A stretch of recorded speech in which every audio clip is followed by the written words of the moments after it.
Historia de Jabobo. Tomo 3. Volumen 2. Tercer libro de los Reyes de Jabobo. Capítulo 11. Jabobo inicia una sistemática colonización de la Antártida.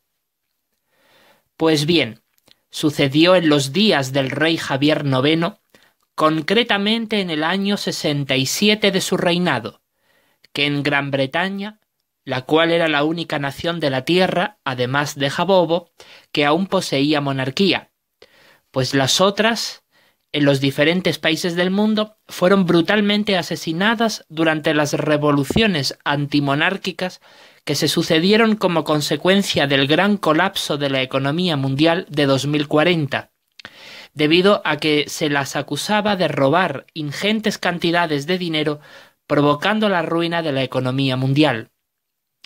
Por ejemplo, en España, el rey Felipe VI, hijo de Juan Carlos I, quien a su vez era nieto de Alfonso XIII, fue ejecutado junto a toda su familia cuando el populacho asaltó por la fuerza armada el Palacio de la Zarzuela en donde se hallaban. El rey Jorge VIII, hijo a su vez de Jorge VII, quien fue hijo de Guillermo V, quien a su vez era hijo del rey Carlos III, quien a su vez era hijo de Isabel II, hija a su vez del hijo de Jorge V, Jorge VI, sucesor a su vez de Eduardo VIII, hijo a su vez de Jorge V, fue asesinado durante la Segunda Revolución Gloriosa, acaecida en 2140, en la cual el pueblo inglés, con el apoyo de los lores, decidió erradicar del país a la monarquía y a la aristocracia por considerarlos estorbos inútiles en la política de su nación. Solo sobrevivió a la revolución la hija menor de Jorge VIII, Lady Di II, la cual era la mismísima esposa del rey Javier IX, pues ella había ido a Gran Bretaña a visitar a su familia junto a su esposo y sus dos hijos, pero tuvieron que huir de allí cuando la revolución estalló por causa de la severa estrechez económica que atravesaba la nación por entonces. De esta manera sólo quedó como única monarquía en existencia la monarquía jabobesa y la josuelana en toda la tierra, pues las demás habían desaparecido. Sucedió que cuando el rey Javier IX alcanzó los 80 años de edad, aunque él mismo era vigoroso en poder y de muy buena apariencia, pues le cuidaban sus cortesanos con gran esmero, se casó con Lady Di II, la princesa inglesa, cuando ella solo tenía 30 años de edad. Esto fue en señal de alianza entre Jabobo y el imperio angloamericano. Lady Di II, como reina de Jabobo que era, llegó a vivir 78 años de edad y murió en buena vejez al igual que su esposo. Y durante el 5.º año de su matrimonio tuvieron a su primer hijo, un varón, el heredero al trono de Jabobo, el futuro rey Javier X, quien vivió por 65 años y reinó sobre su pueblo por 47 años. 5 años después de nacer Javier X, nació su hermana menor, Elizabeth Di, quien vivió por 78 años. De carácter eminentemente inglés, fue nombrada por su padre, antes de morir, emperatriz de la Antártida, porque desde muy joven demostró sus habilidades innatas para gobernar y administrar la región polar meridional de la Tierra.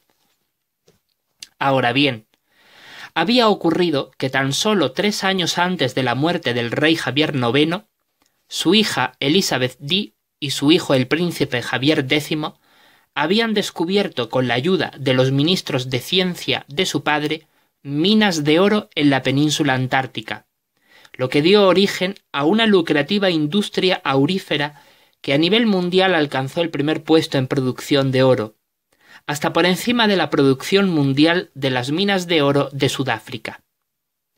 Por su parte, el rey Josué IX había contraído matrimonio con la presidenta del Estado de Israel, Miriam Adai, quien era judía.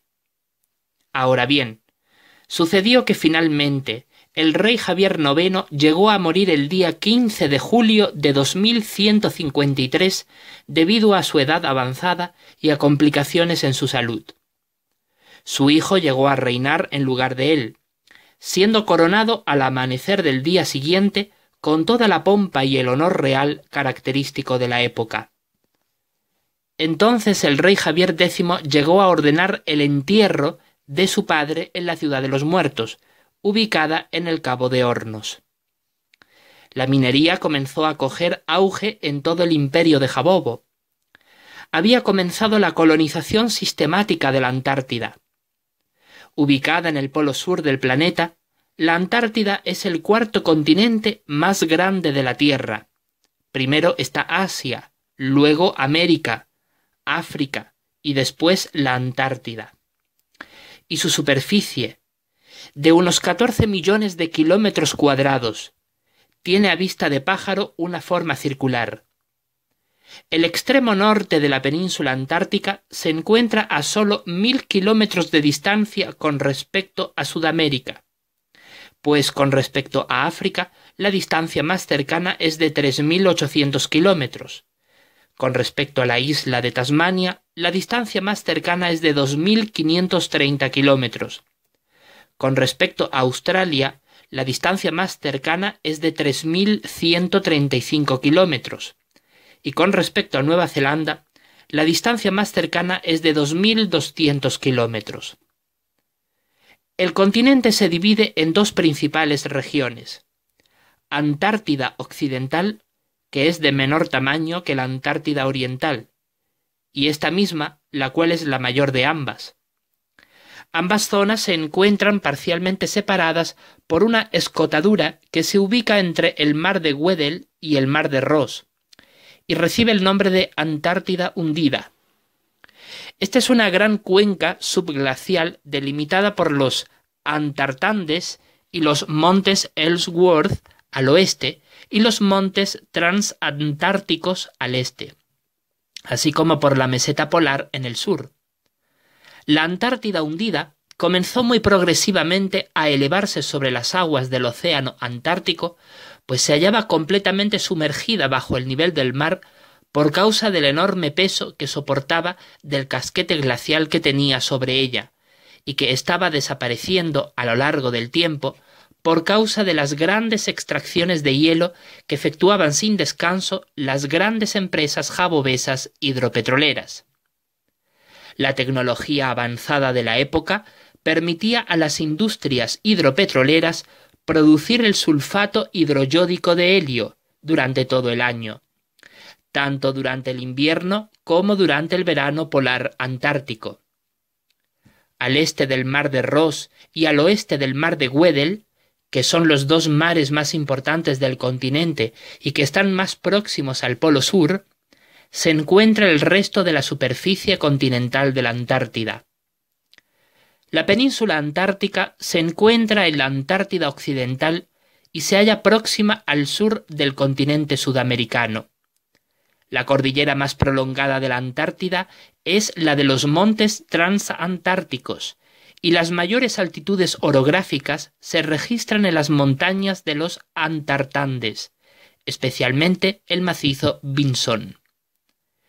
Entre los Antartandes, los cuales se encuentran ubicados casi en las costas más occidentales y recorren la península antártica, y los montes transantárticos, se ubican cordilleras intermedias como los montes Pensacola y los montes Ellsworth. Por su parte, la meseta polar tiene como anexo a una importante cordillera casi cubierta de hielo en su totalidad, la cordillera Gamburtsepp. Entre los principales montes de la Antártida destacan Sor Rondane, Napier, Woltat, Admiralty, Horlick, Muckle, Hoffman, Britannia, Montes de la Reina Maud, etc. Por otra parte, las gigantescas montañas de hielo como el Domo A fueron poco a poco desapareciendo a medida que la extracción de hielo antártico de las industrias jabobesas hidropetroleras llegaban hasta ellas. La Antártida Occidental se caracteriza por poseer un relieve orográfico muy accidentado con costas irregulares, pero la Antártida Oriental posee una enorme meseta tabular con montañas que superan los 3.000 metros sobre el nivel del mar, y con volcanes activos como el monte Erebus, de 3.794 metros sobre el nivel del mar. Para cuando comenzó en la Antártida la explotación industrial del sulfato hidroyódico de helio por parte de Jabobo, el continente poseía, en forma de hielo glacial, este líquido semejante al agua en unos 25 millones de kilómetros cúbicos, cantidad que desapareció por completo unos 1000 años después tras una intensa actividad industrial dependiente de este combustible natural por parte de toda la humanidad. Por supuesto, bajo el casquete glacial antártico se encuentran numerosos lagos subglaciales como el Vostok y el Ellsworth, y otros más de agua dulce, que proveen de agua a las 4 ciudades antárticas jabobesas erigidas en el continente. El clima de la Antártida es el polar. Durante el verano, las temperaturas no superan los 0 grados centígrados Celsius, a excepción de las zonas costeras más septentrionales, como la península antártica y las islas que la rodean. En cambio, durante el invierno las temperaturas descienden hasta más de 90 grados centígrados Celsius bajo cero. La temperatura media antártica ronda los 17 grados centígrados Celsius bajo cero. Por este motivo, las ciudades jabobesas antárticas se construían cubiertas bajo inmensas estructuras abovedadas de plástico grueso negro, pues el color negro absorbe todo el calor recibido por los rayos del sol, que las protegía del inclemente clima polar exterior, y estaban reforzadas por potentes flujos anticongelantes que recorrían dichas estructuras a través de los huecos en forma de tubos que tenían en su interior, y que se les había diseñado para tal propósito. Por otro lado, las lluvias en la Antártida son prácticamente inexistentes debido a las bajísimas temperaturas. Sin embargo, a medida que el casquete glacial que poseía sobre su superficie iba reduciéndose más y más como consecuencia de la enorme actividad industrial hidropetrolera, y el clima general de la Tierra se volvía más y más cálido al recibir la atmósfera más y más hidrelio, aumentaba la humedad atmosférica sobre la Antártida, provocando cada vez mayores y constantes lluvias, sobre todo en aquellos lugares donde comenzaba a aparecer la tierra firme de la Antártida ya libre de hielos glaciales. Todo esto, a su vez, provocaba la aparición y proliferación de vegetaciones y arboledas en dichas regiones libres de hielos glaciales, procedentes de las semillas transportadas por los fuertes vientos procedentes de Sudamérica, de Australia y de Nueva Zelanda, ya que sobre el centro de la Antártida se ubica permanentemente un área de alta presión atmosférica, anticiclón, que hace fluir corrientes eólicas a gran velocidad, superando los 200 kilómetros por hora, desde el sur hacia el norte y noreste, alcanzando con menor fuerza las regiones continentales anteriormente citadas para volver a regresar en forma circular a la Antártida, llevando consigo mismo las semillas de aquellas plantas que comenzaron a colonizar el continente helado. Mientras la vegetación proliferaba y se extendía a lo largo y ancho del suelo antártico, libre de hielos glaciales, más cálido se volvía el clima y más constantes eran las lluvias. Ahora bien, este cambio en el clima, favorecido por el calentamiento global, llegaría a ser perfectamente equilibrado durante el milenio, dándole a la Antártida un clima tropical de abundante y espesa vegetación, con animales especialmente adaptados al clima antártico tropical que se desarrollaría entonces en el futuro. Además, la meteorología antártica se caracteriza por ver desarrollada en su atmósfera los espejismos, las antelias y las auroras boreales, Todo ello por causa de la gran concentración de iones y magnetismos que posee el continente como resultado de su ubicación geográfica en el Polo Sur y por la presencia de cristales de hielo que flotan en el aire por causa de las bajísimas temperaturas. Pues cuando los rayos del sol y el viento solar chocan contra estos elementos, producen estos maravillosos efectos. El verano antártico posee 6 meses de luz solar diurna casi permanente durante sus 24 horas de duración del día, y el invierno antártico es al revés. Posee 6 meses de oscuridad nocturna casi permanente en sus 24 horas de duración.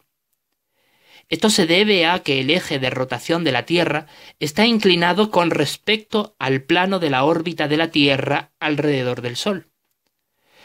Por eso las ciudades jabobesas antárticas poseían gigantescos paneles de luz solar que producían y generaban energía eléctrica procedente de la luz solar para abastecerse ellas mismas.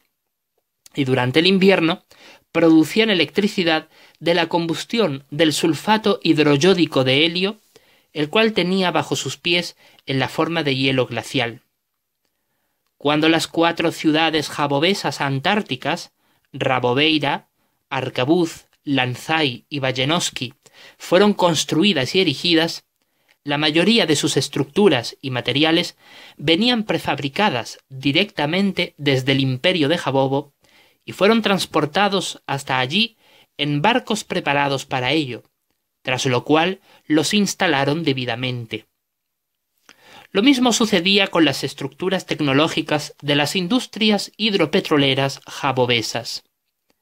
Ahora bien, sucedía que donde los jabobeses edificaban una ciudad antártica suya, numerosos países de la Tierra solicitaban al gobierno jabobés poder erigir en sus alrededores una base científica, cosa que siempre se les permitía a cambio de recibir tributos económicos anuales de 100.000 jabobos y de compartir con el imperio sus descubrimientos científicos. Por eso, la ciudad jabobesa antártica de Vallenoski tenía a su alrededor la base científica chilena Bernardo O'Higgins, la de Rabobeira, la base científica estadounidense Amundsen Scott, la de Arcabuz, la base científica rusa Vostok, y la de Lanzai, la base científica francesa Dumont d'Urville. Con el tiempo, el imperio de Jabobo erigió otras 24 ciudades jabobesas antárticas más en el continente. Ahora bien, Elizabeth Dee, con el paso del tiempo, se convirtió en una destacada geóloga y científica antártica sobresaliente. Sus estudios universitarios en la Universidad Complutense de Pichurri, como geóloga y bióloga especializada en la Antártida, la llevaron a descubrir junto a su hermano y a científicos destacados que colaboraban en el gobierno de su hermano, el rey Javier X, importantes descubrimientos mineros de ricos yacimientos como resultado de sus estudios geológicos detallados. Verificó la existencia de vastos yacimientos de carbón en los montes transantárticos, uno de los más grandes del planeta Tierra, así como gigantescas reservas de hierro en los montes Príncipe Carlos, cerca de la Antártida Oriental. También descubrió importantes minas de antimonio, cromo, oro, molibdeno, uranio, vital para el futuro y posterior desarrollo nuclear de Jabobo, y petróleo, el cual último se hallaba en ricos yacimientos ubicados a lo largo de las zonas litorales de la Antártida Occidental. Todos estos extraordinarios hallazgos impulsaron el desarrollo de una explotación industrial jabobesa completamente lucrativa y potente que duró más de 1000 años, como resultado de la escasez de dichos recursos mineros. En algunos elementos, como el petróleo, las naciones de la Tierra padecían ausencia completa en las demás naciones del mundo, lo cual terminó por colocar a Jabobo, con el paso del tiempo, como la primera superpotencia económica del mundo. La Antártida, territorio soberano del imperio de Jabobo, pasó de ser un territorio improductivo en sentido económico y desolado por su extremo clima, a ser el continente más rico en recursos mineros y en combustible, lo cual no solo desarrolló la economía jabobesa a niveles nunca antes vistos hasta entonces, sino que salvó al planeta del cataclismo climático que se había estado produciendo décadas atrás como resultado de la combustión masiva de petróleo y carbón y la ausencia de hidhelio en la atmósfera, gas que demostró ser indispensable para el equilibrio climático de la Tierra. El imperio angloamericano, por su parte, veía con recelos este exitoso superdesarrollo económico del imperio de Jabobo al sentirse en clara inferioridad económica hacia él. Así, conforme el casquete glacial iba desapareciendo rápidamente del continente antártico, el imperio de Jabobo fue levantando más y más ciudades allí, comenzando desde el extremo norte de la península antártica en su costa occidental, bordeándola a lo largo y ancho de la Antártida, hasta llegar a la costa oriental de la península antártica. Estas son las ciudades jabobesas antárticas que se llegaron a construir. Nueva Apolos, en donde se situó la base científica argentina Esperanza. Nueva Casandra, en donde se situó la base científica chilena Arturo Prat. Nueva Meorena, ubicada en una isla antártica cercana, en donde se situó la base científica estadounidense Palmer. Nueva Pichurri, en donde se situó la base científica ucraniana Vernadsky. Nueva Piruli, en donde se situó la base científica argentina San Martín. Nueva Sagitario, en donde se situó la base científica inglesa Rotterdam. Neerlandis, en donde se situó la base científica neozelandesa Scott. Bernardus Andreas, en donde se situó la base científica estadounidense McMurdo. Rey Javier II, en donde se situó la base científica franco-italiana Concordia. Honoria Josefa, en donde se situó la base científica australiana Casey. Rey Javier I, en donde se situó la base científica rusa Mirny. Nueva Xique, en donde se situó la base científica china Zhongshan. Nueva Janeiro, en donde se ubicó la base científica australiana Davis. Nueva Paulo, en donde se ubicó la base científica rusa Progress. Rey Javier X, en donde se ubicó la base científica australiana Mawson. Rey Javier XI, en donde se ubicó la base científica rusa Molodetnaya. Rey Javier VIII, en donde se ubicó la base científica japonesa Yowa. Rey Javier VII, en donde se ubicó la base científica rusa Novola Zarevskaya. Rey Javier VI, en donde se ubicó la base científica india Maitri. Rey Javier V, en donde se ubicó la base científica sudafricana Sanae IV. Bismarck, en donde se ubicó la base científica alemana Neumayer. Rey Javier IV, en donde se ubicó la base científica inglesa Halley. Rey Javier III, en donde se ubicó la base científica argentina Belgrano II. Y Nueva Filipos, en donde se ubicó la base científica argentina Marambio. Pues bien, todas estas ciudades fueron construidas durante el reinado de Javier X por mandato suyo. Las ciudades costeras de la Antártida estaban en su mayor parte construidas para servir como puntos industriales de superproducción de sulfato hidroyódico de helio, tanto para atender la demanda de Jabobo como para la del resto del mundo. Sin embargo, las ciudades Rey Javier III, Rabobeira, Arcabuz, Rey Javier II, Bernardus Andreas y Neerlandis fueron erigidas para servir como puntos industriales de superproducción minera de hierro y carbón de los montes Príncipe Carlos y transantárticos respectivamente.